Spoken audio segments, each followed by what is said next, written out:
और प्रवीण तोगड़िया तो वो शख्स हैं जिन्हें 2001 में सबसे पहले जानकारी दी गई कि नरेंद्र मोदी सीएम बनेंगे, क्योंकि दिल्ली की सत्ता ने माना था तोगड़िया से मोदी की पुरानी यारी है और मोदी को आसरा मिलेगा। और आज तक सच भी यही है कि 80 के दशक में तोगड़िया और मोदी दोनों ही एक साथ अहमदाबाद में संघ की शाखा में जाया करते थे।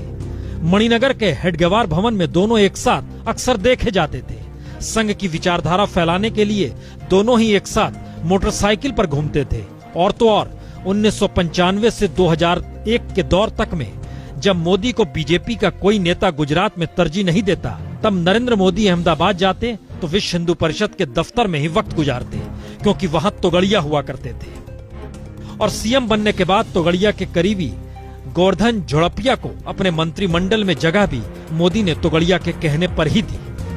लेकिन 2002 में मोदी जैसे ही चुनाव जीते, फिर गोधरा हुआ, फिर दंगे, और उसके बाद मोदी जिस चाल में विकास की यात्रा पर निकले, હૃદયની દિવાલની વીજળી કેટલી પેદા થાય માપે નહીં સીધી વીજળી માટે બીજો શબ્દ છે ઉર્જા. તો આપણા શરીરમાં જીવનની ઉર્જા અન્નથી પેદા થાય. શાસ્ત્રોમાં કહ્યું અન્નથી પ્રાણ છે. જેટલી ઉર્જા વધે એટલું આયુષ્ય, પૈસા, યશ, આનંદ. તો ઊંચા શબ્દો બોલાવ્યા. પણ કોઈ માણસ 5 કિલો ખાઈ શકે? 500 ગ્રામ જ ખાઈ શકાય. તો અન્ન ખાવાની મર્યાદા છે, ઉર્જા પેદા કરવાની મર્યાદા છે. હવે આપણે દૂધ સિવાય બધું જ ખાઈએ છીએ. અન્ન છે, ફળ પણ અન્ન છે. તો આપણને ઉર્જા અન્નથી મળે છે. અન્નને ક્યાંથી મળે છે? વનસ્પતિને, સૂર્યથી. સૂર્યને ક્યાંથી મળે છે? મારી સાથે બોલો. ધનવાન, ગુણવાન, ભાગ્યવાન, યશોવાન, ભગવાન.